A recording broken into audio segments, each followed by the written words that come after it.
మొదటి నుంచి తెలంగాణ అస్తిత్వం మీద, భాష మీద, సంస్కృతి మీద దాడులు చేస్తూనే పోతున్నారు. దోపిడి దొంగలు చేసే పని ఇది. బ్రిటిష్ వాళ్ళు వచ్చి దేశాన్ని దోచుకున్నప్పుడు, అంతకంటే ముందు ఫ్రెంచ్ వాళ్ళు, పోర్చుగీస్ వాళ్ళు దోచుకున్నప్పుడు మీ దగ్గర ఏముంది, దరిద్రం ఉందని చెప్పేవాళ్ళు. మీ దగ్గర ఏమున్నాయి, కులాలు ఉన్నాయి, మతం సరిగ్గా లేదు, సంస్కృతి లేదు, విద్య లేదు అని చెప్పి మాది గొప్పది, మీది తక్కువది అని చెప్తారు. దీన్ని ముందు థాట్ పోలీసింగ్ అంటారు. మన ఆలోచనలు మళ్ళిస్తారు. మా క్రైస్తవ మతం చాలా గొప్పది, మీ మతం చాలా పనికిరాంది అని చెప్తారు. అదేవిధంగా మీ సంస్కృతి ఏం లేదని చెప్తారు. దాన్ని కల్చరల్ పోలీసింగ్ అంటారు. థాట్ పోలీసింగ్ చేస్తారు, లాంగ్వేజ్ పోలీసింగ్ చేస్తారు. మీదేం భాషనే, పనికిరాని భాష, ఇది లాంగ్వేజ్ పోలీసింగ్. పెత్తనం చేస్తారు వాళ్ళు భాష మీద, సంస్కృతి మీద. సిద్ధారెడ్డి గారు రావాలి, పైకి రావాలి. భాష మీద, సంస్కృతి మీద, మతం మీద పెత్తనం చేస్తూనే ఉంటారు. ఇప్పుడు ఆంధ్ర వాళ్ళది కూడా అదే అయింది. దీనికి మన తెలంగాణ వాళ్ళు కూడా కొంతమంది తోడ్పడుతున్నారు.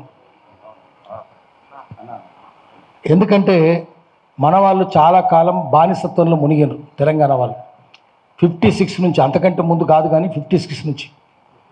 ఎందుకంటే ఎందుకు తెలంగాణ ఉద్యమం మనం అడిగినామంటే, తెలంగాణ ఉద్యమం ఎందుకు వచ్చింది, తెలంగాణ ప్రత్యేక రాష్ట్రం ఎందుకు కావాలని కోరినాము, ఆ తెలంగాణ రాష్ట్రం వచ్చిందా, ఇప్పుడు వచ్చిందా? నాకైతే వచ్చింది అనిపిస్తలేదు. ఇంకా తెలంగాణ రాలేదు, తెలంగాణ రావాలి.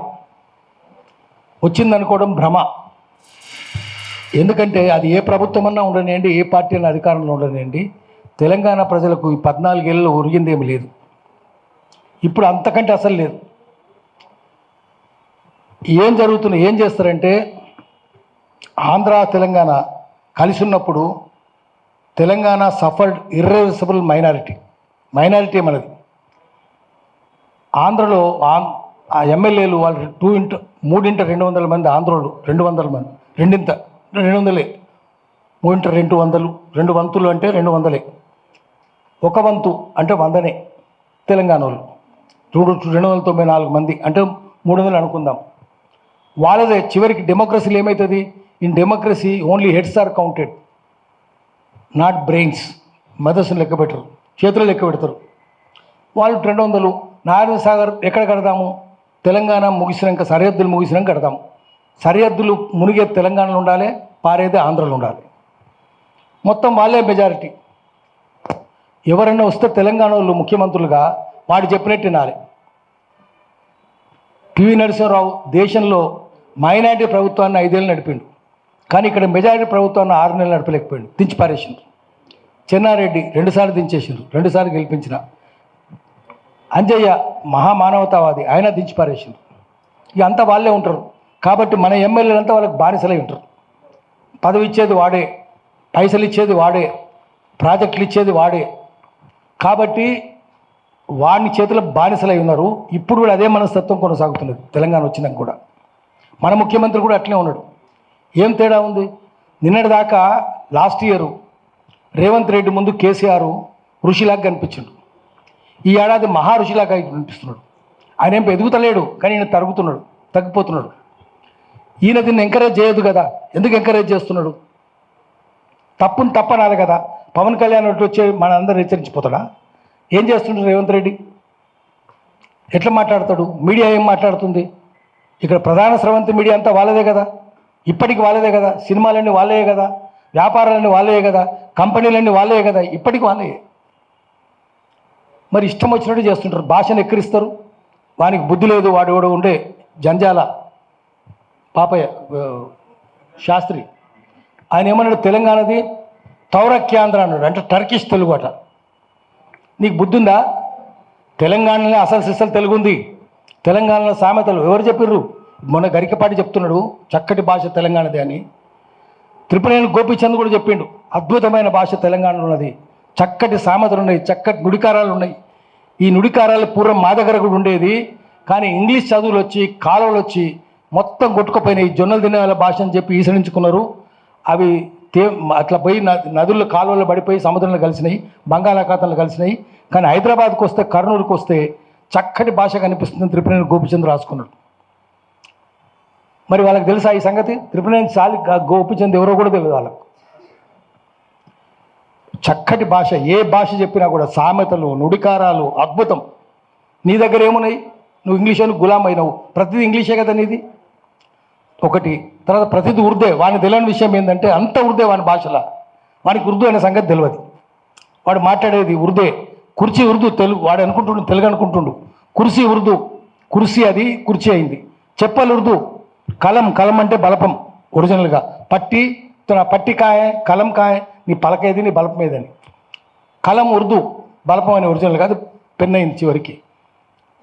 జుల్ఫాలు, రేష్మి జుల్ఫే, పట్టు లాంటి ఎంట్రుకలు, తల ఎంట్రుకల్ని జుల్ఫే అంటారు.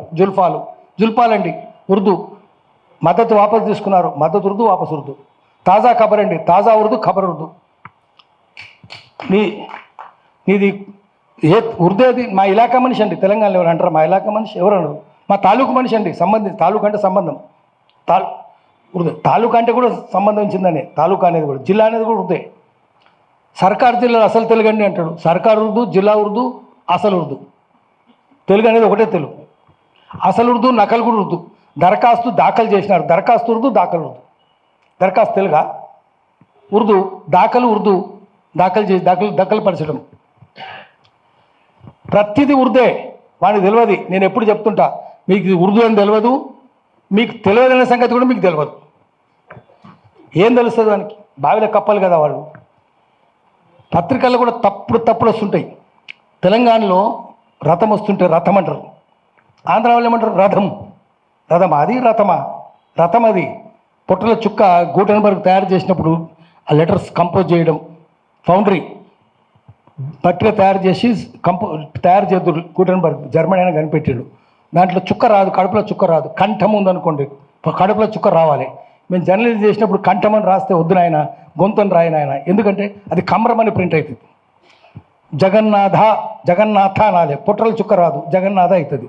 తెలంగాణ చదువుకు రానోడు జగన్నాథ అంటాడు, రథము అంటాడు. ఆంధ్ర వాళ్ళు జగన్నాథ, రథము. నీకు పలకడమే రాదు, నువ్వు మా భాషను ఎక్కిరిస్తావురా నువ్వు? సినిమానికి ఎవరికైనా వస్తుందా? చదువు ఉందా? పవన్ కళ్యాణ్ పోటీ పెడదాం, తెలుసా అవనికి ఏమన్నా చదువు ఉందా? చిరంజీవికి ఏమైనా చదువు ఉందా? ఎవరికి చదువు ఉంది? బాలకృష్ణకు ఉందా? హరికృష్ణకు ఉందా? ఎవరికి లేదు. మీరు మా భాషను తప్పంటారా? చదువు లేదు, శీలం లేదు, సంస్కారం లేదు, ప్రపంచం తెలియదు. బావిలో కప్పలు మీరు.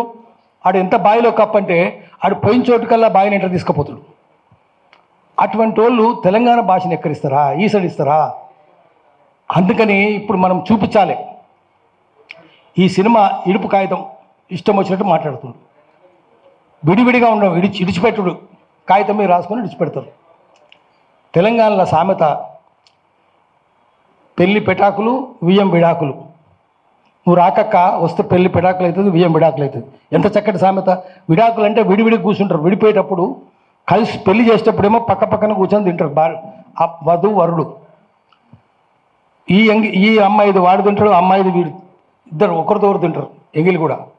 విడిపోయేటప్పుడు దూరం అటు కూర్చుంటారు, ఎడముఖం పెడమొహం, దూరం కూర్చుంటారు, కలవరు. విడిగా ఉండేది ఇడుపుకాయ. విడిగా ఉంటారు కాబట్టి ఇడుపుకాయ, విడిగా కూర్చొని రాస్తారు. కాగితం అనేది కూడా మనకు తెలియదు. కాగితం అంటే ఏందో అనుకుంటున్నాడు. కాగితం నుంచి కాగితం కూడా ఏంది? కాగజ్, హిందీలో కాగజ్, అది కాగితం అయింది. కాగితం కూడా ఉర్దే కదా, వాళ్ళకి తెలుసా కాగితం ఉర్దే అనే సంగతి? కాగజ్ అనే మాట తెలుసా? కోరా కాగజ్ తాయే దిల్ మేరా అంటే ఏ అక్షరం రాయని తెల్ల కాగితం అని. తెల్ల కాగితం అనేది కూడా ఉర్దే, కాగితం ఉర్దే. ఇది ఉర్దూ అనే సంగతి తెలియదు. మాది ఉర్దూ అంటాడు. జంజాల పాపయ్య శాస్త్రి బాయిల కప్ప కదా, ఆయనకేం తెలుసు? వీళ్ళు కూడా అంతే కదా. ఎటువంటి డైలాగులు రాసిన తెలంగాణలో ఎక్కిరించుకుంటా, నన్ను కూడా ఎక్కిరించిండ్రు నా పేరుతోటి. నా పేరు యాదగిరి, మా ఊరు భువనగిరి, నా పని దాదాగిరి అంటాడు. ఇటువంటి డైలాగులు రాసిరి. దాదాగిరి అనేది కూడా ఉర్దే. పైల్వాన్గిరి ఉర్దే, పైల్వాన్ అంటాడు ఉర్దే. ఉస్తాద్ అంటాడు, ఉస్తాద్ అంటే గురువు. ఉస్తాద్ అంటే కూడా ఉర్దే. సినిమా తీసింది కదా, అది భగత్ సింగ్ అవమానం. ఉస్తాద్ భగత్ సింగ్, ఉస్తాద్ ఎంత గొప్పడు. షహీద్ భగత్ సింగ్ అనరా. షహీద్ అంటే అమరుడు, మార్టైర్. నువ్వు ఉస్తాద్ అని పెడతావా? ఎవరికి ఉస్తాద్? ఉస్తాద్ అంటే గురువు అని. బిస్మిల్లా ఖాన్ కూడా గురువు అని. నువ్వు ఆ సినిమా ఏంది? పిచ్చి సినిమా కదా కలేజా. ఆ కలేజా ఉందా? కలేజా అంటే కలేజా అంటే మనకు తెలియని విషయం ఏంటంటే కలేజా అంటే హార్ట్ కాదు, నీకు హార్ట్ ఉందా, ధైర్యం ఉందా అని. కలేజా అంటే లివర్. అది వాడిని కలేజాను లివర్ను వాడు హార్ట్ అనుకుంటుండు. వాడి కలేజాకు హార్ట్కు లివర్కు తేడా తెలియనోడు వాడు మనకి చెప్తాడు భాష గురించి, మనం వినాలి. ఏముంది, మనకి ఇంగ్లీష్ కూడా సరిగ్గా రాదు. సవాల్ చేస్తే జవాబు ఇస్తావా అంటాడు. మనకి తెలియదు సవాల్ ఉర్దూ, జవాబు ఉర్దూ. తెలుగా ఇది సర్కార్ జిల్లాలో ఉర్దూ. మన సర్కార్ ఒరిజినల్గా విజయవాడ కంటే ముందు వాళ్ళది రాజధాని మచిలీపట్నం. ఆంధ్ర సంస్కృతి కేంద్రం ఏంటంటే మచిలీపట్నం. మచిలీ ఉర్దే కదా. దానికి ఇంకో పేరు ఉందండి, బందర్ అని. బందర్ అట. బందర్ అంటే కూడా ఉర్దే. బందర్గా అంటే రేవుపట్నం, పోర్బందర్. బందర్ అంటే కోతి కాదు, వాడు కోతి అనుకుంటాడు. అది ఉర్దూ అంటే ఆహా కోతి అండి, అది కాదండి కోతి అంటాడు. కోతి కాదురా బాబు, బందర్ అంటే రేవుపట్నం, బందర్గా అంటే రేవుపట్నం. అది వెళ్ళదు, వీడు కోతే కదా వీడు. ఆ బందర్ వేరే, వీని బందర్ వేరే. కోతులు ఎగిరినట్టే గుర్తుంటారు. ఇట్లా ఉర్దూ తెలుగు లేకుండా అంత ఉర్దూ లేదా ఇంగ్లీషే. మన పత్రికలు చూద్దాం, ఏ పత్రికను చూద్దాం, వాళ్ళు ఎడిటర్గా ఉన్న పత్రికలు హెడ్లైన్లు అంతా ఇంగ్లీషే ఉంటుంది. హెడ్లైన్స్ అండి అంటాడు, న్యూస్ పేపర్ అండి అంటాడు. న్యూస్ పేపర్ ఇంగ్లీషు, పేపర్ అంటాడు వాడు. మన కాగితం అంటే వాడు పేపర్ అంటాడు. మేము కాగితం అంటున్నాం రా, నువ్వు పేపర్ అంటున్నావు కదా. పేపర్ తెలుగా? పేపర్ తెలుగు కాదు కదా. అంటే నువ్వు ఇంగ్లీష్ అని బానిసావు కదా. వాని భాష నేర్చుకుంటే, వాని సంస్కృతి నేర్చుకుంటే, వాని తిండి తింటివి, వాని గులాంగాని అవుతుంది. మేము గులాంగాలం కాదు. గరికపాటి మంచిగానే చెప్పిండు, అస్సలు సిస్సలు తెలుగు తెలంగాణలోనే ఉంది అని చెప్పిండు. శాస్త్రీయమైన తెలుగు ఉందన్నాడు, సంపన్నమైన తెలుగు ఉందని చెప్పిండు. నిజమే, చాలా సంపన్నమైంది. అటు సామెతలు ఉన్నాయా? మన దగ్గర ఏముంటాయి? వాడు ఇంగ్లీష్ చెప్తాడు. There is lot of gap between cup and lip అంటాడు. కప్పుకు లిప్పుకు చాలా గ్యాప్ ఉందట. అంటే కప్పులోకి వస్తే లిప్పులోకి వచ్చినట్టు కాదని. అది కప్పు అని తెలుసు, లిప్పు అని తెలుసు. తెలంగాణలో ఏమంటారు? అది రోట్లోకి వస్తే నోట్లోకి వచ్చినట్టారా అంటారు. ఇంత అందం అక్కడ ఉందా? లేదు కదా. ఇదో కాదు, ఎన్ని సామెతలు తీసుకున్నా కూడా తెలుగులాగా. ఇప్పుడు సామెత ఉంది అనుకోండి, సామెతలు 2-3 సామెతలు చెప్తాను, వాళ్ళు ఇంగ్లీష్లో చెప్తారు. తెలుగులో అట్లా ఉండదు కదా. తెలుగులో చాలా అందంగా ఉంటుంది అది. వాడి వన్స్ బిటన్ ట్వైస్ షై అని సామెత ఉంది. ఒకసారి కాటుకు గురైనడు 2 సార్లు జాగ్రత్తగా ఉండాలి అని సామెత. తెలంగాణ సామెత ఏంది? ఒకసారి పాలు తాగితే నోరు గాలినోడు, పాలు తాగితే నోరు గాలింది, ఆ తర్వాత చల్ల తాగేటప్పుడు ఊది తాగాలి అంటే అంత జాగ్రత్తగా ఉండాలని సామెత. దీంట్లో ఎంత అందం ఉంది? ఇంగ్లీష్లో ఉందా? నువ్వు ఆ సామెతలు నేర్చుకొని, పిచ్చి సామెతలు నేర్చుకొని మాకు చెప్తావా?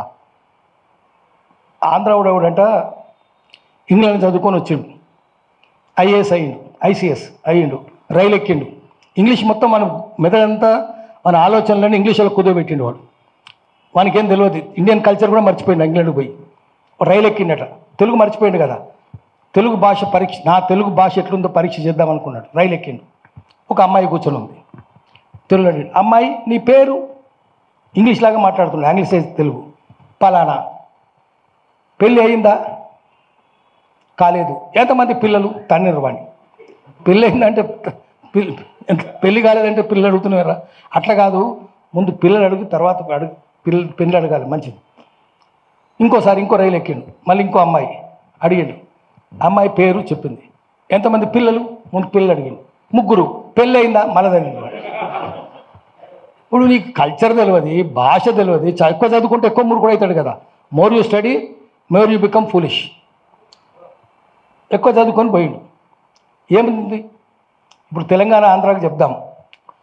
ఇప్పుడు అమ్మాయిలు, మన చెల్లెళ్ళు, బిడ్డలు ఉన్నారు ఇక్కడ. సినిమా ఉన్న అడిగినట, మహాభారతం కథ చెప్పి, ఈయన ఎవరండి అంటే ధర్మరాజు అండి ఆయన అన్నాడు. బుద్ధి ఉందా వానికి? తెలంగాణలో ఒక ఆమె రోడ్డు ఉడుస్తుంది, వాడు సినిమా యాక్టర్, ఆడు ఆయన ఇంట్లో పనిచేస్తుంది, ముసలమ్మే తుడుస్తుంటుంది. ఆమెకు చెప్పినట్టు కథ, ఆమె కూడా ఉన్నది. అమ్మ ఈయన సంగతి ఏంటంటే, ఆయనే ధర్మరాజు సారు, జూదం ఆడతాడు సారు, ఆడతాడు, పెళ్ళాన్ని పెడతాడా సారు, పెట్టిండు, బట్టలు ఇప్పుతుంటే చూస్తుంటాడు సారు, ఆయనేం ధర్మరాజు సార్ అన్నదట. ఇప్పుడు తెలంగాణ చదువురానామకు తెలివి ఉందా? ఆ సినిమా యాక్టర్ తిరుగుందా? వీనికే కదా జ్ఞానం ఉన్నది. ఈ క్రిటికల్ థాట్ కూడా ఉంది. చదువురాను క్రిటికల్ థాట్ కూడా ఉంటుంది, జ్ఞానం ఉంటుంది, క్రిటికల్ థాట్. చదువుకున్నాడు కొట్టుకుపోతాడు, దాంట్లో వరదలు కొట్టుకుపోతాడు. ఇప్పుడు ఇవన్నీ మన చర్చ పెడుతున్నాడు ఇడుపు కాగితం అని. ఎందుకంటే తెలంగాణ ఆంధ్ర ఇడుపు కాగితం అయిపోయింది, 14 ఏళ్ళు అయిపోయింది. మళ్ళీ కలవాలనుకుంటున్నాడు. కలిస్తేందుకు దొడ్డిదారిని వస్తున్నాడు అన్నట్టు, తండుకుంటూ వద్దామనుకుంటుడు. నీ భాషను ఎక్కిరించి, సంస్కృతిని ఎక్కిరించి, ప్రజల్ని ఎక్కిరించి రావాలనుకుంటుడు. అందుకని మళ్ళీ మనం బెత్తం పట్టుకోవాలి. ఒక్క విషయం చెప్తాం, మనకు తెలంగాణ అయితే రాలేదు. మార్క్సిజంలో ఒక శాస్త్రం ఉంటుంది, దాని పేరు ఎపిస్టిమాలజీ, అంటే సత్య శోధన శాస్త్రం. సత్యాన్ని చేరుకోవాలంటే సత్యానికి శత్రువులు ఎవరో ఆ శత్రువులను సత్యం నుంచి విడదీయాలి. You separate enemies of truth from truth. సత్యానికి శత్రువులను విడదీయాలి. ఎవరెవరు శత్రువులు అంటే లైస్, అబద్ధాలు, ఇది మోసం, మిస్చివస్. రెండవది అసత్యాలు, చిన్నపిల్లలు చెప్పేది, ఇన్నోసెంట్. మూడవది అర్ధసత్యం, ఈ రెండింటికంటే ప్రమాదం అది, ఆఫ్ ట్రూత్. డిస్టార్షన్, వక్రీకరణ ఒకటి. ప్రివారికేషన్, ఇప్పుడు చెప్పరు రేపు చెప్తారు, అడిగినప్పుడు చెప్పాలి కదా, అది కాదు. సాఫిస్ట్రీ, అన్నిటికంటే ఇంకా పెద్ద శత్రువు ఏంటంటే మార్క్సిజంలో కూడా ఏం చెప్తారంటే డీజనరేట్ సాఫిస్ట్, అంటే దిగజారిన మేధావి. సాఫిస్ట్ అంటే మేధావి, SOPHAST, మేధావి. అది కూడా శత్రువే, సత్యానికి శత్రువు అండి. సత్యాన్ని, నిజాన్ని అబద్ధమని నమ్మిస్తాడు, అబద్ధాన్ని నిజమని నమ్మిస్తాడు. కాబట్టి సాఫిస్ట్ కూడా దొంగనే. అన్నిటికంటే పెద్ద శత్రువు, వరస్ట్ ఎనిమీ ఆఫ్ ట్రూత్ ఏంటంటే fact. Fact is the worst enemy of truth. వాస్తవం ఏంది, సత్యం ఏంది అని సైకిల్ తొక్కుతున్నాడు, వాస్తవం అంటే చెప్తా. సైకిల్ తొక్కుతున్నాడు, తొక్కుతున్నాడు, కాళ్ళు ఆడుతున్నాయి, ఆడుతున్నాయి, పిడలు తిరుగుతున్నా తిరుగుతుంది, చైన్ తిరుగుతున్నా తిరుగుతుంది, చక్రం తిరుగుతున్నా తిరుగుతుంది, దమ్ము తీస్తున్నా రొప్పుతున్నాడండి, చెమట పడుతుందండి. ఇదంతా వాస్తవమే కానీ సత్యం కాదు. ఎందుకంటే వాడు స్టాండర్డ్ సైకిల్ తొక్కుతున్నాడు. అది ఫ్యాక్ట్ వేరు, ట్రూత్ వేరు. నడుస్తున్నాడు, ట్రెడ్మిల్ మీద నడుస్తున్నాడు, ఎక్కడ పోతాడు? ఇప్పుడు తెలంగాణ వచ్చింది అనేది కూడా ఫ్యాక్టే కానీ ట్రూత్ కాదు. కాబట్టి మళ్ళీ మనం తెలంగాణ తెచ్చుకోవాలంటే తెలంగాణ ద్రోహులు ముందు మన ఇంట్లోనే ఉంటారు, బయట ఉండరు. దొంగలకు సద్దులు మోసే లంగలు పంచమాంగ దళం అంటారు, అంటే మన దగ్గర ఉంటారు, శత్రువులకు సహకరిస్తారు. ఆ పంచమాంగ దళాన్ని గుర్తుపట్టాలి, ఏరాలి, ఒక్కొక్కరు తీసుకొని బడత తీసుకొని పొట్టు కొట్టాలి. మళ్ళీ తెలంగాణ ఉద్యమం రావాలి. ముందు మన ఇంటి దొంగల పని పట్టాలి, తర్వాత బయట పడతాం. ఈ దొంగలు వస్తున్నారంటే, ఈ ఇరుపు కాగితం మాట్లాడుతున్నారంటే, చిరంజీవి లాంటి వాడు మాట్లాడుతున్నాడు, పవన్ కళ్యాణ్ మాట్లాడుతున్నాడు, దొంగలందరూ మాట్లాడుతున్నారంటే మన ఇంటి దొంగలను మద్దతు చూసుకొని చేస్తున్నారు. అందుకని ముందు ఇంటి దొంగలను భరతం పడదాం, మనం గ్రహిద్దాం, భరతం పడదాం. అప్పుడు అసలు తెలంగాణ వస్తుంది. ప్రజా తెలంగాణ కోసం, ప్రజాస్వామిక తెలంగాణ కోసం అందరం కలిసి ఉమ్మడిగా పోరాటం చేద్దాము. అప్పుడు ప్రజల రాజ్యం వస్తుంది.